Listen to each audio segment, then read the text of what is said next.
My name is Dmitro, my last name is Sherenbey. I'm a chairman of the 100% Life Foundation, which is the largest foundation in Ukraine as well as in the region, and it is 20 years old. 100% Life Foundation is a phenomenon that will be studied later in the future, because it is a foundation that was formed by people with a fatal disease, people who had to die, people who had no future. And in fact, 20 years ago, they were just fighting for tomorrow. They survived, they won, and they are not the only who won. More than 140,000 people today live thanks to this foundation, and this fund is now forming health policy. This fund has been the largest non-governmental financial organization in Ukraine for 5 years in a row. Our foundation has delivered more than 500 technical assistance aircraft to Ukraine over the past 5 years. We delivered medicines, equipment for clinics, test systems, everything that is necessary for the healthcare system. Today, leading international foundations set 100% Life phenomenon as an example of the most effective tool for changing life. But at the beginning of this story, it was always impossible.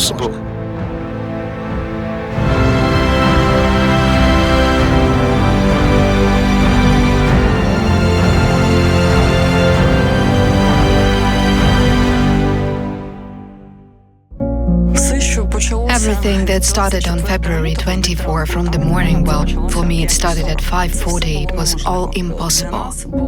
It was very unexpected for us to be completely out of mobile connection, right? Or that there is no gas in the city and we won't be able to do it, and that we will have to do it all on foot.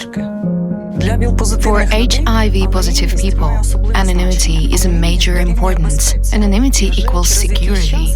And after some time, no one asked us, as a charity organization, who the medicines are for, that these are medicines for HIV-positive people. So there was only one message. We need to deliver medicine to a person without which a person cannot live. And in general, to deliver medicines without disclosing the status, without talking about HIV infection at all, well, it was actually impossible, but we managed. Somewhere in the areas where, well, it was impossible to get out of the shelters at all because there was shelling, well, almost all day. And actually, this is the story of one of our social workers who, even before the war, took care and provided social services to his client. She was pregnant, and actually when hostilities began, the woman was about to give birth.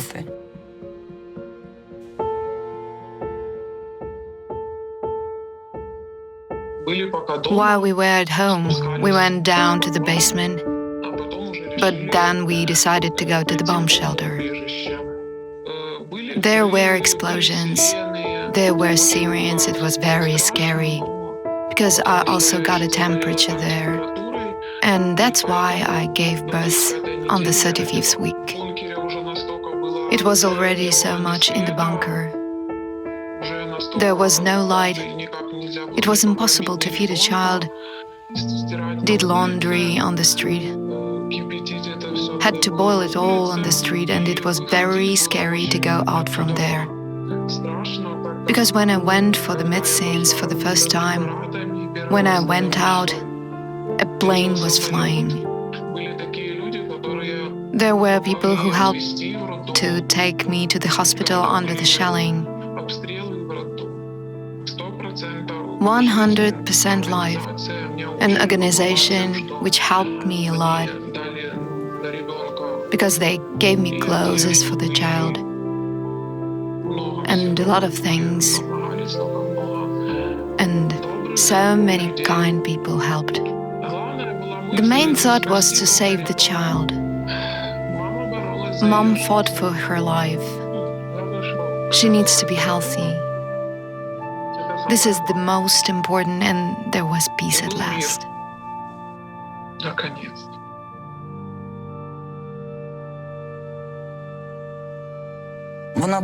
She worried a lot about how it would all turn out. She really wanted to give birth to a healthy HIV-negative child, and in general, in the conditions of war, it looked like something like impossible. I can say that in March, at the beginning of March, this woman gave birth to a healthy daughter. This woman came to us and we were, well, giving her a baby box. And it was, well, a very big event because it's the birth of a new life during the war. Well, it is very important to do some impossible things that, well, we little people do.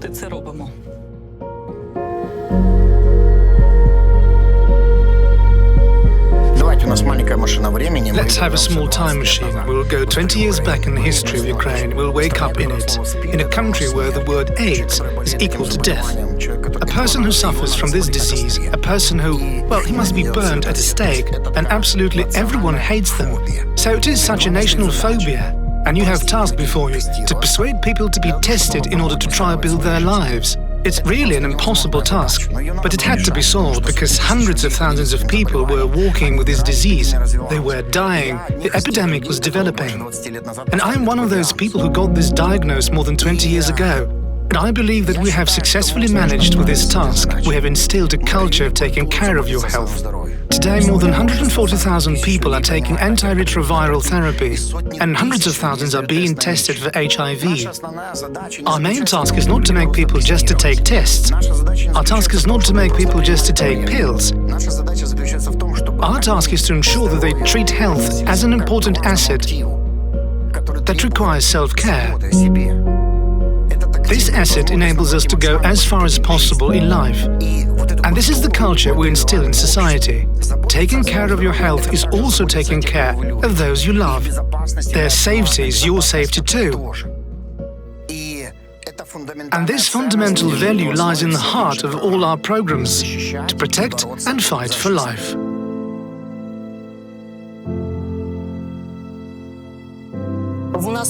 Even before the beginning of a full-scale invasion, we already had the experience of helping people in emergency situations. During the war, everything is impossible. Everything is just everything, even the existence of people. And it turned out that there are people in the communities we work with, people live with HIV/AIDS, who have some concomitant diseases, who are members of the community. They do not have access to basic things, to food. The Pinchuk Foundation came and said, here's the money, your task now is to feed 10,000 people, you have the resources for that. And we did it. It was impossible. It was impossible to find resources in such conditions, but it happened and the help was in time. In time because no one died of hunger. We have a project, a joint project with the World Food Programme, and the main target group will be people living with HIV, people living affected by tuberculosis, and all our key populations that we work with, people who are vulnerable to HIV. In this project, they are priority, and in fact, the needs of people who are most vulnerable in such emergency situations, who are most in need for the first time in my memory, in my experience of work with HIV services, it is the first time the needs are really put in the first place in the conditions of humanitarian crisis. We need any help now because there are millions of people who are internally displaced, millions of people who are left without housing, without food, without access to treatment, without meeting their basic needs. And now winter is near. I'm trying to imagine 800,000 people who are already now, without any shelter in the cold, and I'm scared. I let my heart decide the way when I was young. Deep down, I know There are two persons that it would be who never said no when everyone refused. And people said, we won't go because there's shooting. We won't go because it's dangerous. And you just picked up the phone and said, Lyosha, it's very important. He said, yes, I'll do it. We'll do it. They took from warehouses that were under fire simply because that food could feed someone else. They evacuated, they helped. They delivered this help to Chernihiv when no one delivered. О, жесть, просто жесть. And they died there near Chernihiv, saving people's lives, feeding, evacuating, and risking their lives so that someone else could live. Sometimes we pay an impossible price for this impossibility, the price of our very decent, bright, honest people. And this price is impossible and should not exist, but unfortunately it exists. They cannot look me in the eyes like the scared of me.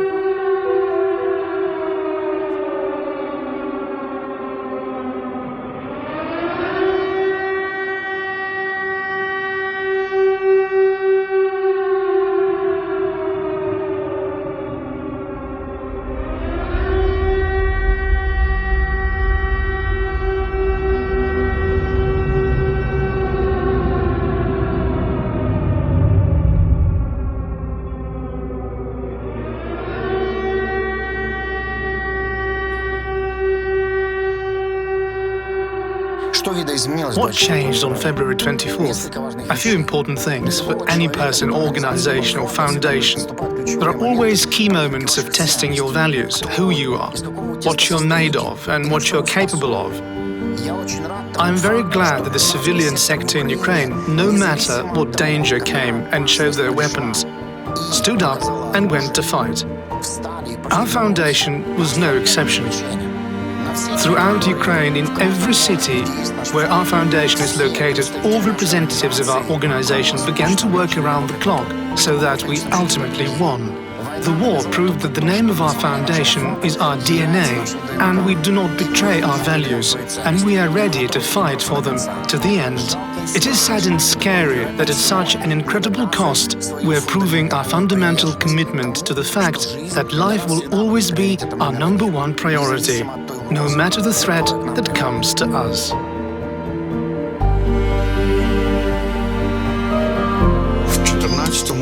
It was difficult in 2014, but, well, there were no such intense battles. My client called me and said that she had come under fire. A missile hit her house and killed her husband. Well, she said some really horrible things. Said she didn't even recognize him at first, because he was all burned and black and torn in two.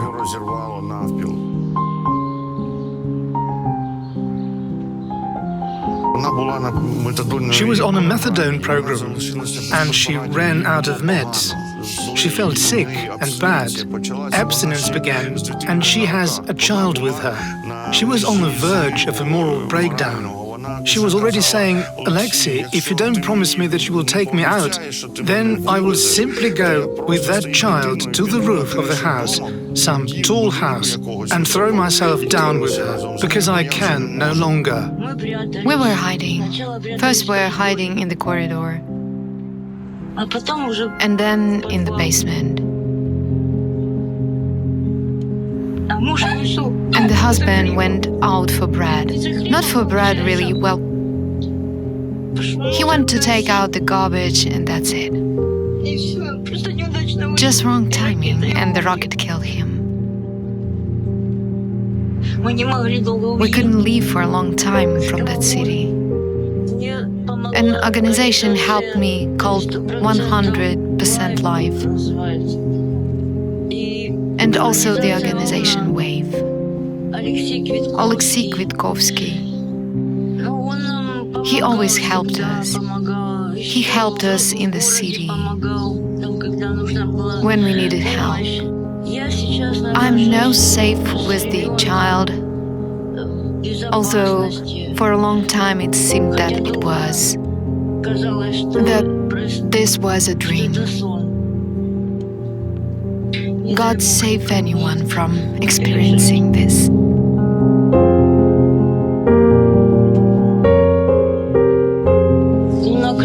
It was on the roof, it was just difficult. Well, you can't understand it. It's when you lose, when you're alone and you don't know what will happen next. I just didn't have the strength to keep fighting. Ukraine really needs help, and there are a lot of such people. They do not write about them, do not film them. They're not visible. They are closed. They hide. They're afraid, but there are a lot of them, and they wait and hope. I know that they pray every day, every evening.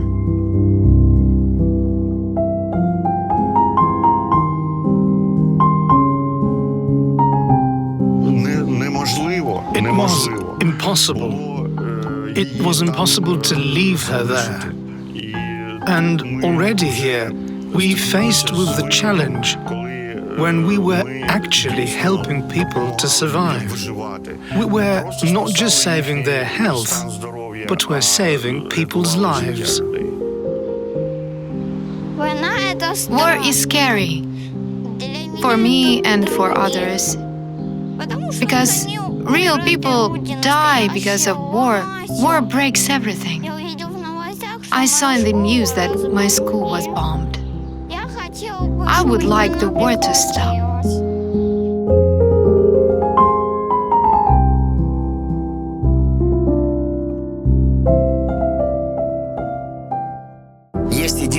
There's one thing you will never get tired of: the work you love.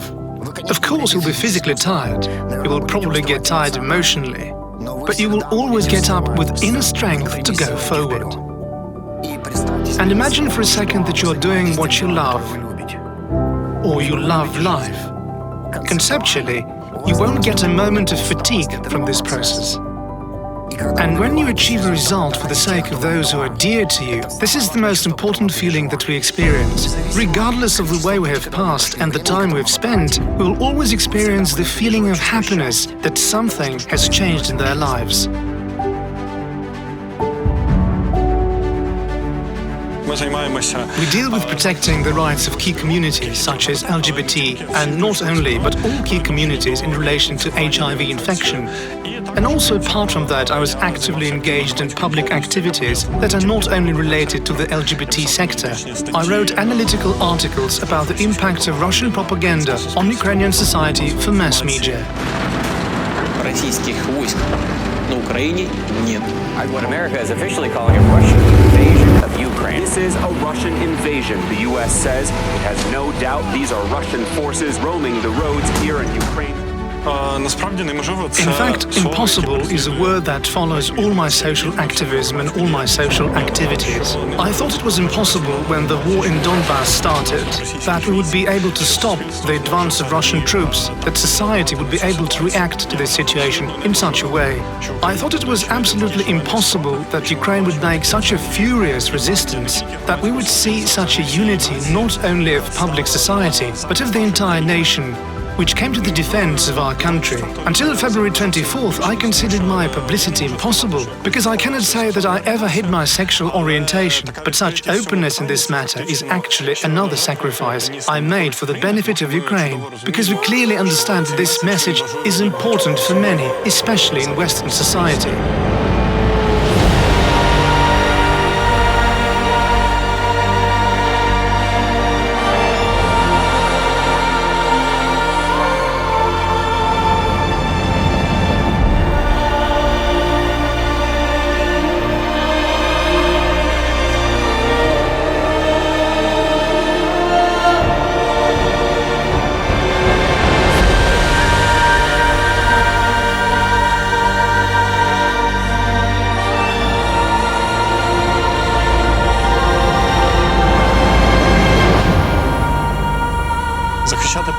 Protecting human rights is one of my values in this life, and the only way to protect human rights in Ukraine now is to take up arms and go to the front. Unfortunately, this is the only option the Russians have left us, and it was actually my choice to do so. Gays fight on an equal, together with everyone else, and lesbians too. And we also have openly transgender people who are now on the front lines, on the very front lines, fighting openly, and yet they do not face any discrimination or opposition in the army itself. Therefore, I think it is very important for me, for us, for my organization, as well as for our society as a whole, and for the LGBT community as a whole in a global community.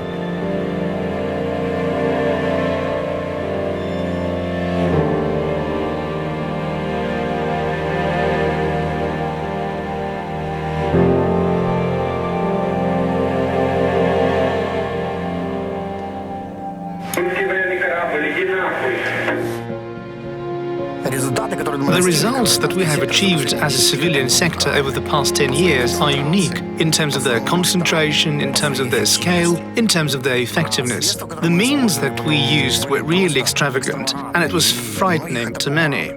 But we must clearly understand that the goal that we pursued as a civilian sector in each of our areas justified the loss of comfort, convenience and coziness in which we could have lived. The goal should always be more valuable than the conditions in which you are, and the future should force you to go forward. For the past 10 years we've modified the policy in various sectors, modified the financial policy, modified the attitude towards human rights. For 10 years no country in the world has shown such results as Ukraine, and the most important difference, the highlight of this process of change, is the civilian sector, which was the mainspring of it all.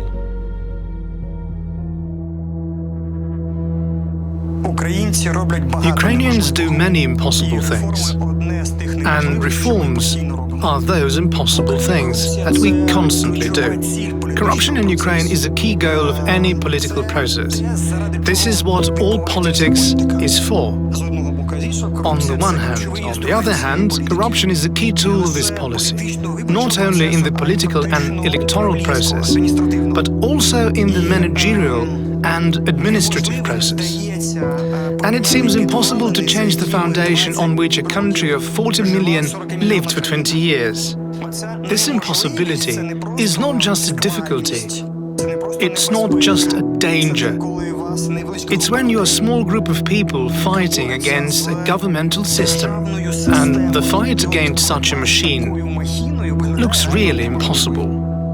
No reform has taken place in Ukraine over the past 15 years without public organization. And not only reforms, Ukraine made all its historical leaps forward under the pressure of civil society. The Orange Revolution and the EU, candidacy for the EU, the army, volunteerism, protection of sovereignty. The state would not have been able to do all of these without civil society. That is, a group of public activists forced the state machine to do the impossible. This is a very motivating story, and this drive, this realization of your mission takes to a backseat the price we all pay. Danger, attacks on your family, that is. There are real threats, physical threats. Керівник Центру протидії корупції, активіст Віталій Шабунін, заявив, що його будинок підпалили. Пожежа сталася вночі. Загорілася оселя голови Центру протидії корупції о 4 ранку. У Рівному невідомі підклали вибуховий пристрій під квартиру матері громадського активіста Віталія Шабуніна. Я підняв трубку і почув просто I picked up the phone and heard shouts that the fire was burning. I was lucky, my family was lucky, that my neighbor works at night and she heard the explosion at 2:30 a.m. Aggression towards public activists.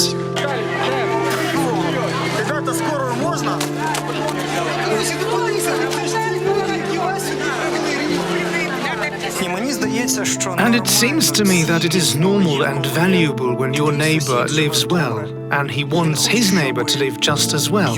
Donors are part of our success. Without them, this success would not have happened. And this is not just some immeasurable success. In the medical reform, this is thousands of saved lives. The result of each reform is a common result of the people who did it in the field with their hands and the people who gave money for it. And this is a mutual result. Because if we manage to do the impossible in Ukraine, it means that it can be repeated in any other country of the world. And the donor, anyone who wants a result, in other countries will have an example to refer to. It is interesting. It is interesting to do impossible. It's a new challenge every time. This impossible, which was made possible by our and donors' joint efforts, makes it possible all over the world.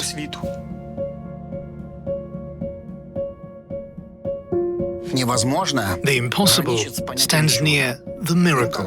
People admire it, they are surprised that it happened, because they did not believe that it was possible.